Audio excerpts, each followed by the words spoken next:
अटारी।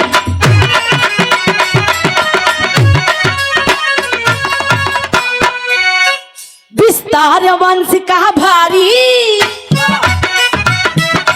है, 8 सुत जन्मे, वैभवशाली बलशाली है नाम किए त्रिभुवन में।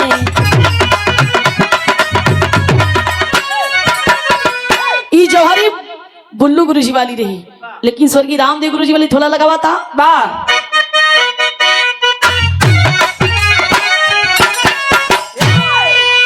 एक दिवस प्रवृत्ति बोली, निज सुत को पास बुलाया, राजपाट सब छीनो, 100 दिन को करो सफाया। सुन के वृत्ति की बानी, सिंह न लकारा, कोई हिस्सा नहीं बनेगा है सारा राज्य हमारा।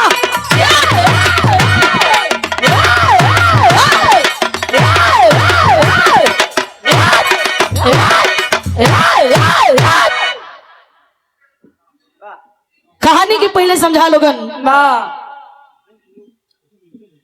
कायागढ़ के रहे वाला राजा जेका नाम मन राजा। मन राजा की दुई मेहरारू, मन राजा की दुई मेहरारू, पहली वाले का नाम रहे प्रवृत्ति और दूसरे वाली का नाम रहे निर्वृत्ति।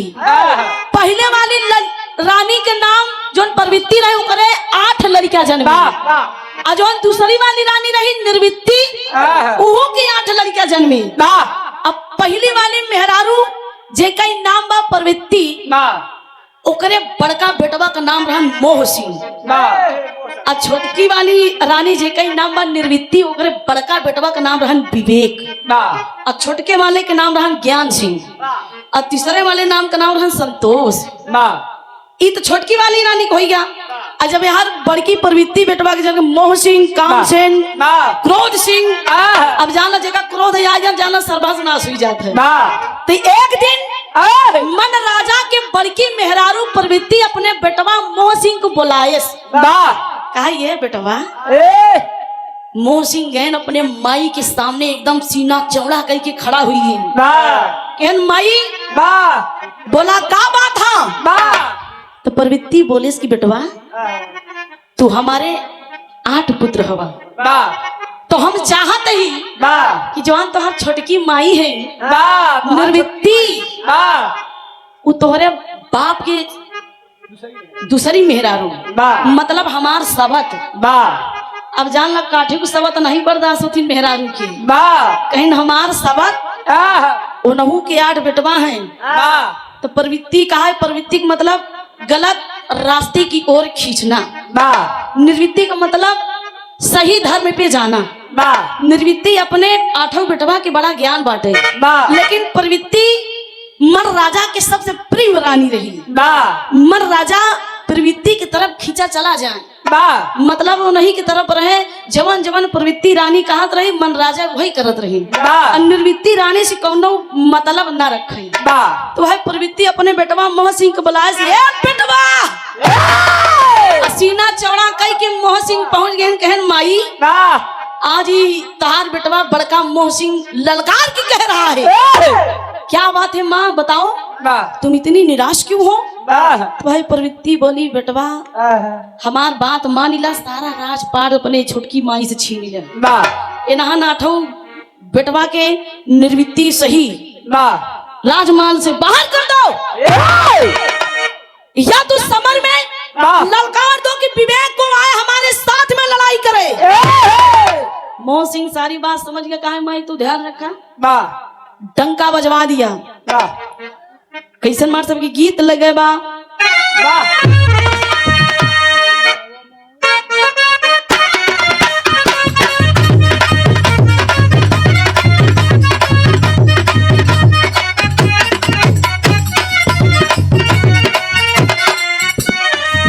वही गीत बा कोनो दुल्हन अपने दुल्हा के फोन लगा के कहे का कहे,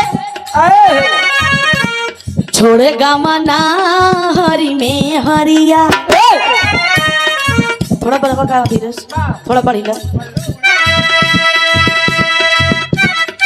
छोड़ेगा मना हरी में हरिया, छोड़ेगा मना हरी में हरिया, पिया भैले गुलारी के हो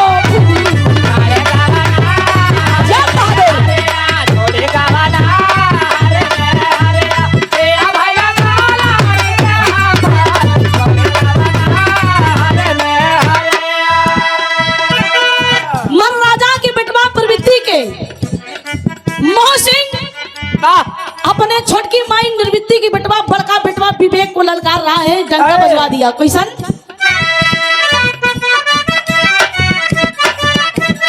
भेजे मोहसीना हो खाबरिया, भेजे मोहसीना हो खाबरिया, रड़वा में रड़ा भरी दिए बजावा।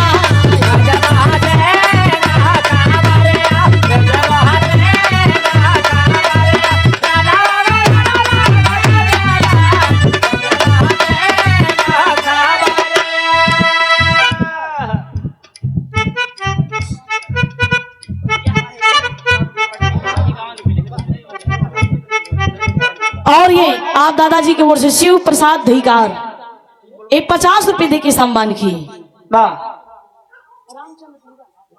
और श्री रामचंद्र डिहबा के पाउन सरजीमी से ये 50 रुपए दे के सम्मान की। जय भीम, जय भारत, जय नमो बुद्धाय।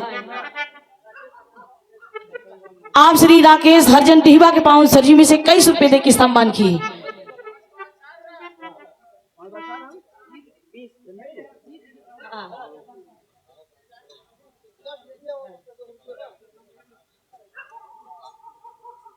अच्छा अच्छा अच्छा। और ये बड़ा ही सम्मानित हमारे निर्मल कवि जी, जिनका कोई जोड़ नहीं है, ये प्रिया पंखुड़ी की कवि जी हवन और विराह जगत की बड़ी अच्छी गायिका है, सम्मानित गायिका है। और 18 अप्रैल को अंबेडकर जयंती पर 8 कलाकार रहेंगे। दिन में 8 कलाकार गाएंगे और रात में नौटंकी है। नौटंकी यहाँ नक्काड़ा भाई बजा था। 200 रुपए दे के सम्मान के बहुत बहुत प्रणाम।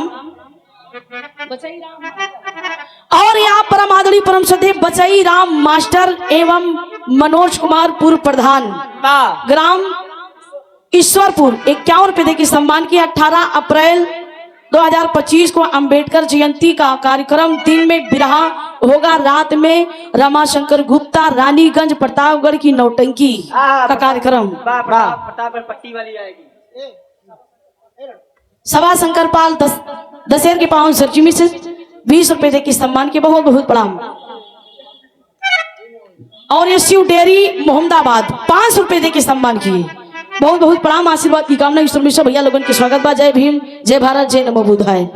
लेकिन हो कबा भेजे मोहसीना हो खाबरिया, भेजे मोहसीना हो खाबरिया, राड़वा में राड़ा भरी दी है बजावा।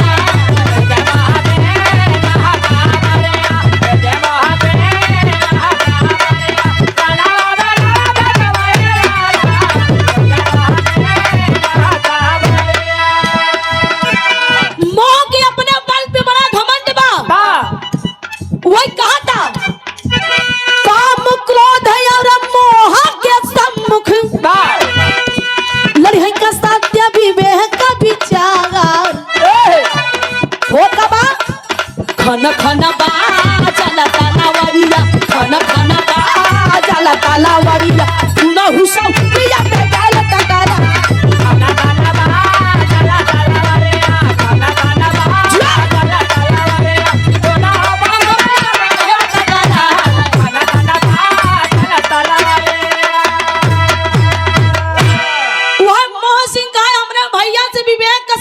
एकदम टिक पाई। काम क्रोध मोह के सम्मुख काम सेन मोह सिंह क्रोध सिंह ये तीनों बड़ा बलशाली रहे। कहन जहाँ एकदम तलवार पे तलवार बाण पे बाण चली, समझ ला कि विवेक आठों भैया ऊपर न पही हमार कुछ।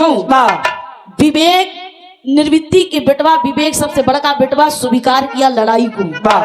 गांव गांव में गली गली डंका बज गया विवेक कहे रहा सरऊ मोहन सिंह हमार बड़का भैया तो का यश कुटान कूटब जो राजपाट हमारी ले बजे तू एकदम तैयार है 8 भाई हम 8 भाई केहू से कम नहीं है। विवेक ललकार देता है मोहन सिंह को, मेरे भाई मोहन सिंह समर में आ जाओ, मैं मुकाबला करने के लिए तैयार हूँ। उसके बाद होता क्या है, गीत लगे बाबू।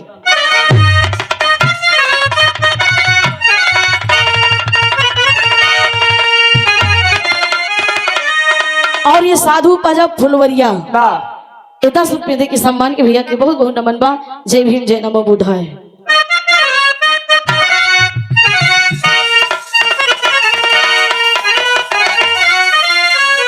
बड़ी पुरान गीत है। प्रभु आपो बसो वृंदावन में, मेरी उम्र बीती गई गोकुल में। लेकिन वो समय हो का मोहन सिंह विवेक दोनों भाई तलवार से लड़ाई करत हो। का कहना बा,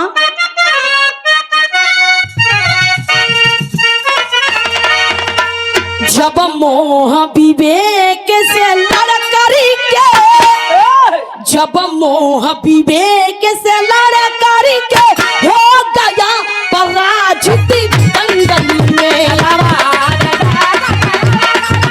हो गया पराजित दंगल में, हो गया पराजित। मोहन सिंह विवेक से लड़त हुवन, लेकिन मोहन सिंह विवेक से हार जाते हैं, पराजित हो जाते हैं दंगल में। तो वो समय मोहन सिंह कामसेन को संदेशा भेजते हैं। कैसन,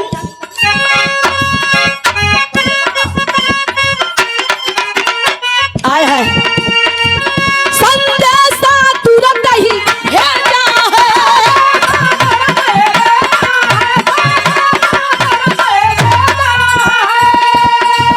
तब कामसेन को सहेजा है,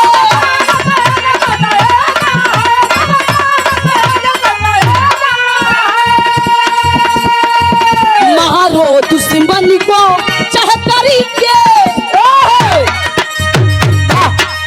मारो दुश्मन को चाहे करके हो गया पराजित दंगल में,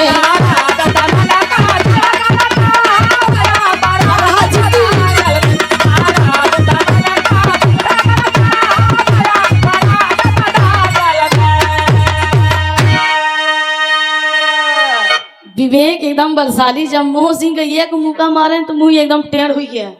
मोहन सिंह के इतना बलवान, इतना हम एकदम बढ़िया से खाए पिए, हमार माई प्रवृत्ति इतना सेवा पानी करे, दूध सूध पियाए। अब हमारी निर्वृत्ति के छोटकी माई बटवा विवेक हमका एकदम पराजित कर रहा है। बाप रे बाप, जब पराजित हो गए, हार गए मोहन सिंह, तो कामसेन को बुलायन के ने मोर भाई इज्जत पानी तोहरे हाथे में बा, अजान ना शान ना जा पावे और राजपाट लेक बाटे। संदेश भेज दें कामसेन के सामने। उस समय लड़ने के लिए ज्ञान सिंह आए। कामसेन कहे ज्ञान सिंह, ज्ञान सिंह भैया कहते नहीं, बिना ज्ञान के ये बुद्धि काम नहीं करत हो। ज्ञान सिंह कहन कामसेन तो होका तो हम ऐसा नहीं मार मारा कि जान ला भागे भूई न हटी, सारी खाई पी निकाल ले वही तनिक देरिया में हम की देखी थी कितना खाए हा तू, अब वही सारी तनिक देरिया में सब निकाल ली थी कसूमर तो। अरे बाप रे, ज्ञान सिंह एकदम तैयार हुई गई, कैसे मार सबके गीत लगी बका।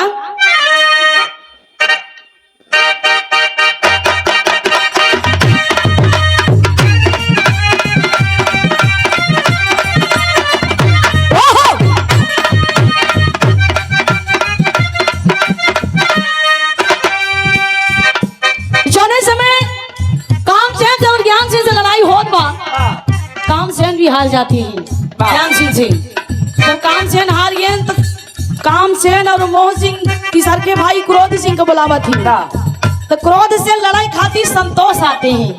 तो कहा जाता है पुरनिया कहन भाई सब्र करा संतोष का फल मीठा होता है। संतोष यान कहन क्रोध क्रोध कहन जाना हमरे क्रोध से अच्छे अच्छे डगमगाई गेन आ तोहरे संतोष से कुछ मतलब नहीं बा। संतोष कहन तोहका का पता क्रोध सिंह क्रोध कहन अरे क्रोध जानला अच्छे अच्छे का एकदम ढिगड़ा बिगाड़ देते है। जेका क्रोध आई जब समझ ला कि सभा से उठ उठ भागे लागत थी। कैसन कहना का बा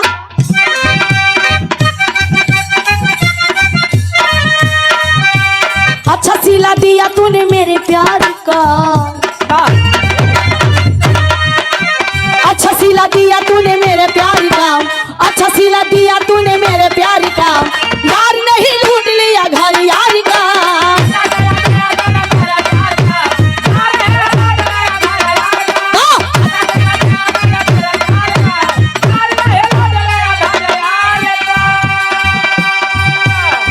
जौने से समय सेना सजा की क्रोध सिंह संतोष की लड़ाई खातिर आज समर में आते हो समय होता बा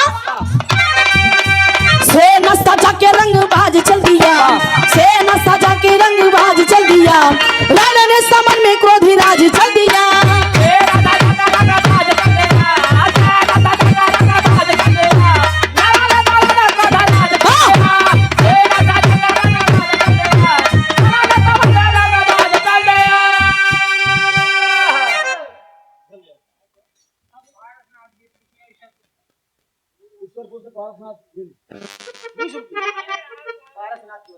पारसनाथ ईसरपुर के पावन सर जी में से 20 रुपए दे के सम्मान के चाचा जी को बहुत बहुत प्रणाम। जय भीम जय नमो बुद्धाय। तो वो समय होत का बा क्रोध से लड़ा न खाते संतोष आए हैं करके लड़ाई क्रोध राज को हराए हैं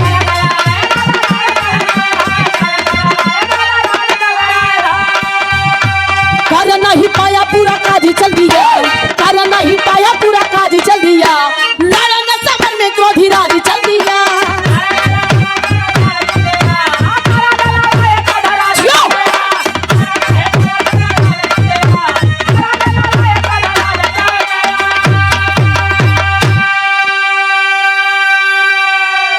क्रोध राज और संतोष में जौने समय तलवार का टक्कर होत बा तलवरिया खन्न खन्न बाजत बा माई प्रवृत्ति बड़ी खुश भई कि तू बेटवा मान ला हमार पराजित हो गई। क्रोध सिंह के आगे ही संतोष सिंह न टिकी है। संतोष सिंह कहन हमार माई हमके वो ज्ञान देवा निर्वृत्ति हम हारे वाला ना है। मन राजा कहन हमार 8 पुत्र आपस में लड़त है आपस में कटत हैं आपस में मरत हैं। मन राजा प्रवृत्ति के एकदम चक्कर में सुंदरता पे लोभित हो रहे।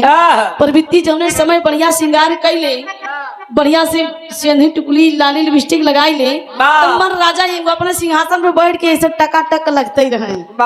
निर्वृत्ति के कोनो भाव न दे कोनो भाव न दे निर्वृत्ति बेचारी एकदम रोवई अपने 8 पुत्र से अपन विपदा बतावई। लेकिन हो समय हो कबा टेरी के भाव कहना बा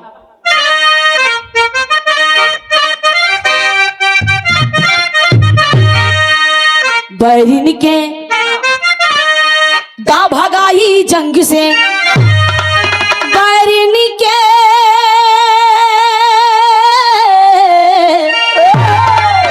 बैरिन के दा भगाई जंग से बोला मोह सिंह रण दंगल में या कुलाई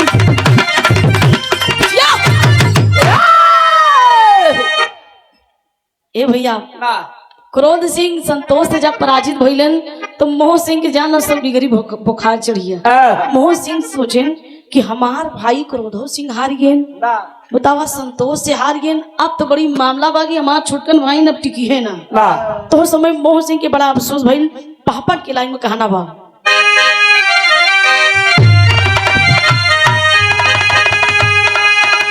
अरे सुन क्या मोह सिंह के ऐसा न बाणी लड़के बिचवा में अरे सुन क्या मोह सिंह के ऐसा न बाणी लड़के बिचवा में लड़ने खातिर चले सकल अभिमानी लड़के बिचवा में।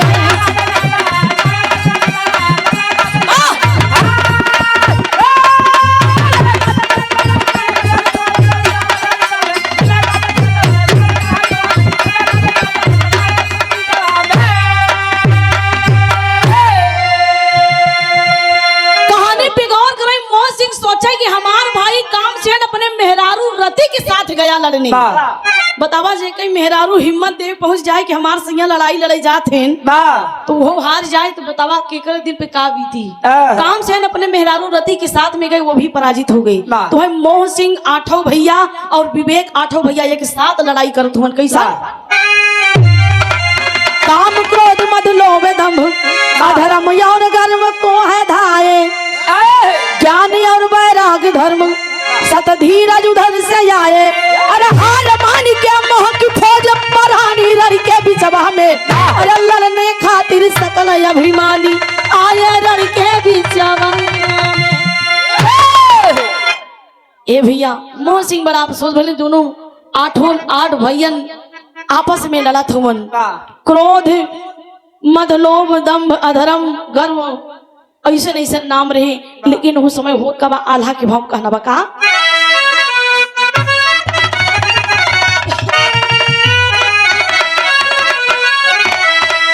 जीती के बजनवा बाजन लागल राड़वा में भैया,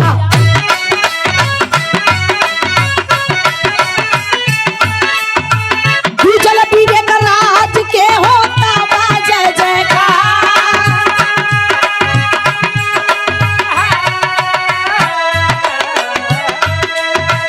पहुँचे विवेक माई निर्वृत्ति के लगावा हो,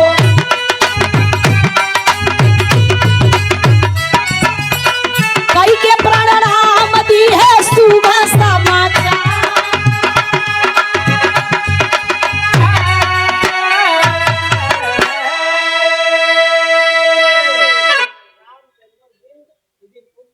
खिदिरपुर के पावन सर में से श्री रामचंद्र बिंद उर्फ मैनेजर साहब 51 रुपए दे के सम्मान के बहुत बहुत प्रणाम। जय भीम जय नमो बुधाय। आखिरकार में उस समय विवेक की जय जयकार होने लगी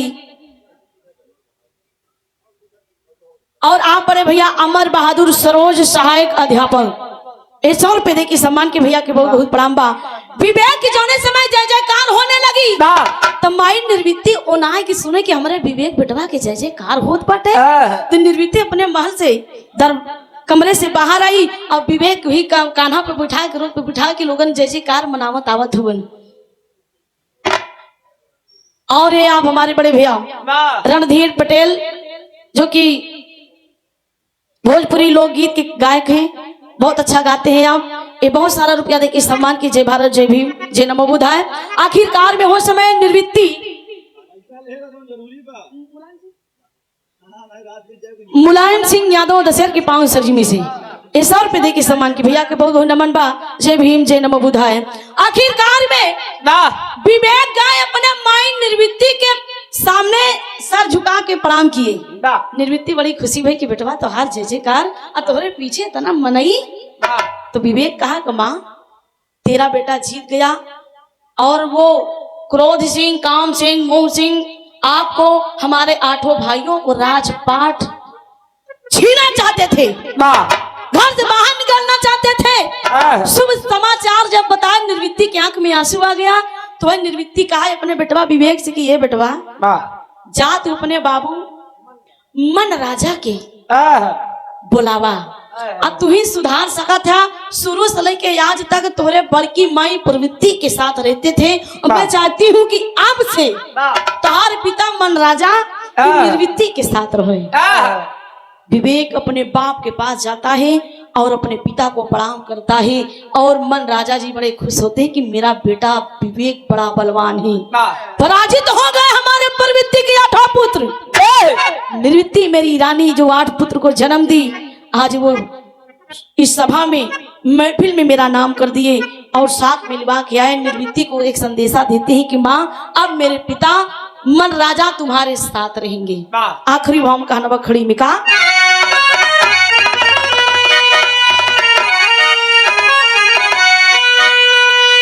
जीता काया गढ़ राजधानी जब विवेक लहरी आइला मन राजा सरनिया में गईले सुधारी।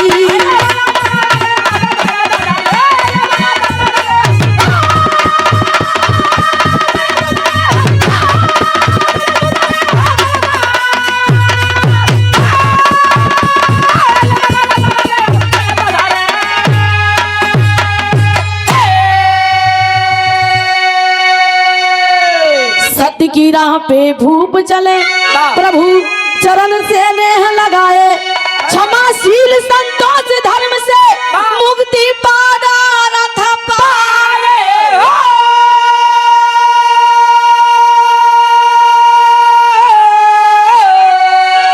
सूखल सारी फूला मारिया फिर से भइली हरी अइला मन राजा सरनिया में गइले सुधा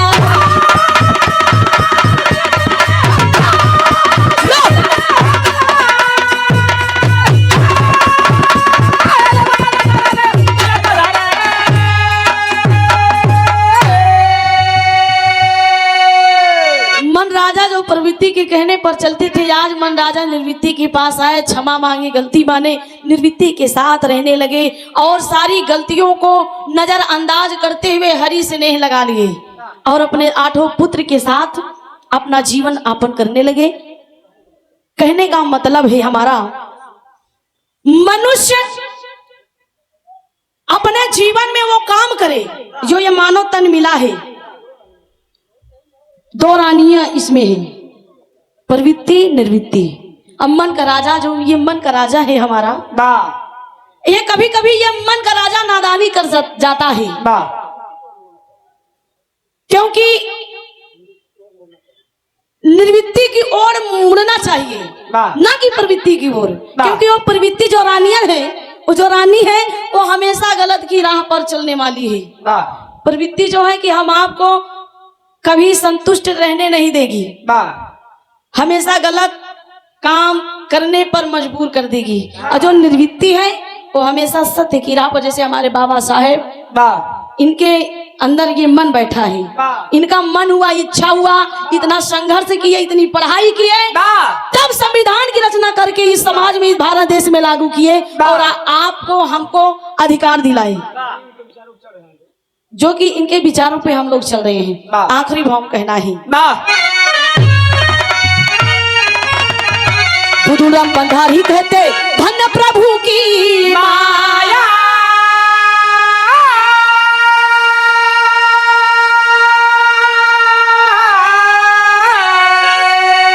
कथन किए कमल सिंह यादव शारद मां की छाया,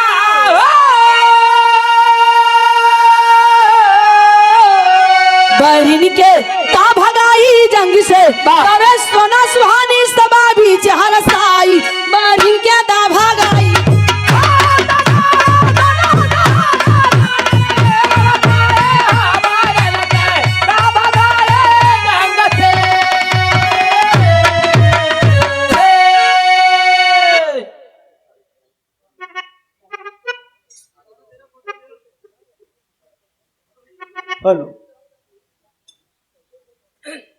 और ये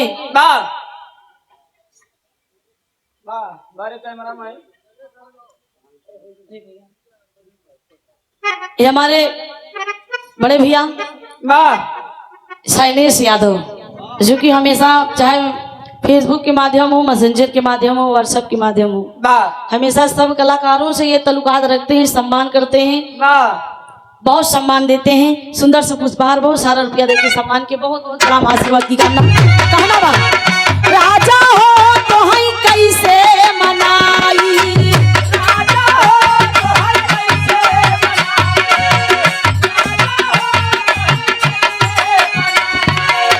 रतिया में लागई ना हमरा यऊ भाई, रतिया में लागई ना हमरा यऊ भाई, दुल्हा हो तो हई कैसे मनाई, दुल्हा हो तो हई कैसे मनाई, दुल्हा हो तो हई कैसे मनाई, बीती बलपनवा हो माई गई जवानी,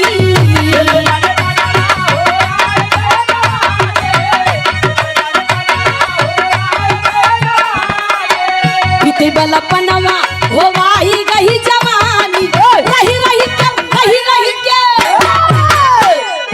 रही रही के सजियाई पे ले अंगड़ाई, रही रही के सजियाई पे ले अंगड़ाई, राजा हो तो हई कैसे, राजा हो तो हई कैसे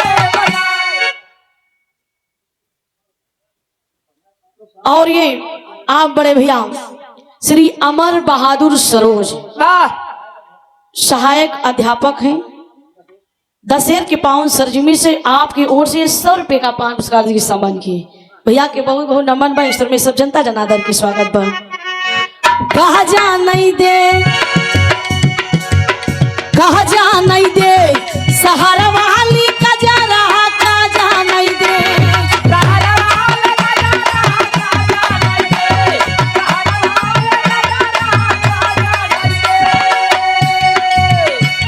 गनवा स्वर्गीय दादा राम कैलाश गायन वही जौने समय कुर्ता का टोप पकड़ी नहीं कहे बड़का भैया सुनाई वाले मित्र, चौकी पे बैठा वाले चौकीदार, गद्दा पे बैठा वाले गद्दार, जमीन पे बैठा वाले जमींदार, ये बड़का भैया कहे कुर्ता का टोपिया ऐसे पकड़े रहे लपेटत रहे भैया, समझ ला कि धोबी परेशान हो जाए परेश करत करत। उनका ही तब कुर्ता एकदम चिंगुरा ही रहा है। कैसेट में देखे ही सामने से नहीं देखे। उनका ही आदत रही कि जौने समय लहाय के गावा वही बड़का पगड़ी बांध के सुनाई वाले मित्र बोला था पड़ेरी पे कागा बोला था। तो कहन की भैया कहा जाना ही दे शहर वाली कजरा पुरनिया, कहन की देहात के बिजली शहर के मेहरारू के कौनो भरोसा नहीं न। काहे भैया देहात की बिजली कब कट जाए, शहर के लड़की कब फुर हो जाए, कौनो भरोसा नहीं। ना ही सास है दमादेर के लगे भाग जाए। भैया इतनी बड़ी बड़ी न्यूज कि भैया दामाद के लगे भाग गई एक सास, बिटिया बेचारी अस्पताल में झुरा था। बतावा ऐसा ऐसा जनरेशन में का भैया बेचारा भगा जाता। अब मान लगर कहीं जैसे अब दामाद कहे नम्मा ठीक यहाँ अगर एक बार बतियाओ को मन कही तो कौन बिटिया बने अम्मा के ना दे फोन की नहीं रहा तो ठीक है बढ़िया है। बिटिया चारों तरफ से मतलब चौकन्ना कर दे रहे हैं लोग। बिटिया 18 साल का झुरा दिया है, माई 42 साल का पर्दा हो गया। क्या करवा भैया ये जवानी हटे, ये जवानी जब आवा था जवानी चोकरत की आवत है। वह बूढ़ाई का वे कहा चोकरत की बड़ा कहना बका अन के बलमुआ का पेड़ा मिठाई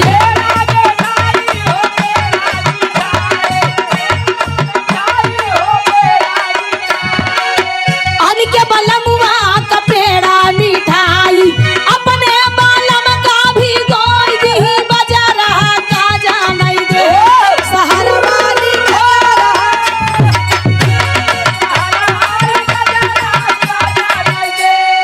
आन के बलमुआ का सेजा सुता वही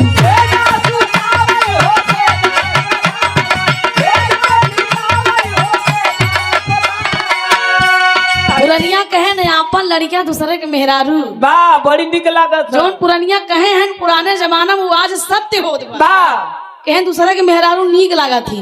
अपन लड़का कितना माटी कीचम खेले रहे ओका झाड़ पहुंच के हमार भैया हमार सुग्गा है हमार पुलुलुआ ये पुलुलुआ का भैया राहुल वाली बनाओ। बतावा पुलुलुआ हमारा प्यार वाली भाषा है। अपने बेटवा लड़किया बच्चन के कितना दुलार से खिलाए नहीं, कितना चुमकार ले और अपन मेहरारू कितना सुंदर रहा है कितना पीओपी पुट्टी लगाए रहा है। बस ये कहीं हाँ कितना बढ़िया एकदम मेकअप करे रहा है। बतावा देख के कभू संतुष्ट नहीं भी कभू नहीं जुड़ानी। अजय कुमार पूर्व प्रधान दशहर के पावन सरजिमी से 100 रुपए दे के सम्मान के। एक बाद में अगर ऊपर भगवान है तो नीचे प्रधान है बीच वाले सब झंडू वो का है भैया जब से प्रधान हरे मेहरारू के नाम से राशन कार्ड बनाई दी है। हाँ बेचारू छुट्टी तो पाई गया नहीं भाजी कहा जब आ जाए कोटेदार जी कि यह तारीख का गल्ला बटी भाजी आग लगवाई लू। हाँ तब एक गाना निकला था प्रधानवा के राहर में कोटे दरवा के कोटा में बीडीसीवा कुखी में। हाँ देखा कितना सम्मान से गवैया गायन बतावा कोटेदार क्यों नहीं छूटा था भैया। अब हिट हो खातिर कितना खराब से खराब गाई देते और आप बड़े भैया मुलायम यादव दशहर के पावन सजीमी से 100 रुपए दे के सम्मान के बहुत बहुत प्रणाम। जय भीम जय नमो बुद्धाय। 1 महीना गल्ला मिला था है का करबा भैया, अपन लड़किया दूसरे के मेहरारू यही कहा जाए, अपन मेहरारू कितना सुंदर है, कबू देख के संतुष्ट नहीं भेन, अब पड़ोसी की मेहरारू को देख ही जाइए तो जान लग कहिए यार फलनमा के मेहरारू बड़ी नीकिया है, क्या माल है, बहुत मार जावा यार, लिया जी सैदाबाद कपड़ा देवा में कहन बड़ी नीकिया है, चाहे सवरे रहे चाहे करिए रहे भाई, अपन चीज नहीं निकला जितना दूसरे के चीज निकला गा, चाहे कोनो भी चीज हुई कहना बका अनके बलमुआ का पेड़ा मिठाई,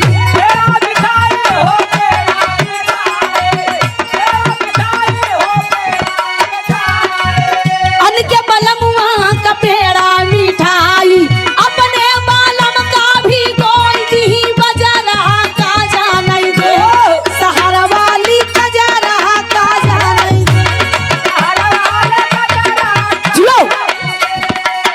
लास्ट लाइन में कहना बा आन के बलमुआ से हंसी हंसी बोले, हंसी हंसी बोले हो, हंसी हंसी बोले, हंसी हंसी बोले हो, फंसी फंसी बोले, मैंने तू पागल हो गया का हो? बात जब हंसी तब तो फंसी, अपन भी बताओ था का बच्चा,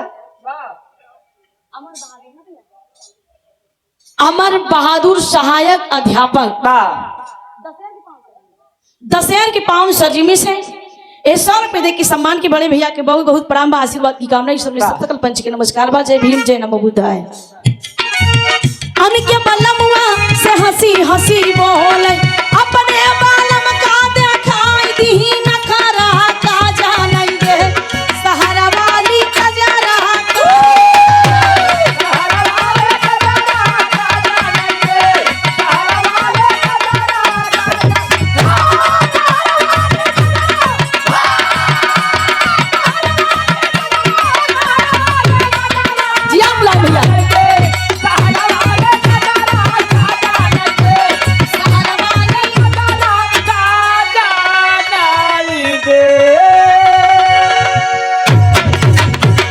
अब आप सब त्रिभुवन जी से सुने, गाँव में मजा में कोनो टूटी हो गई तो क्षमा करिएगा, धन्यवाद।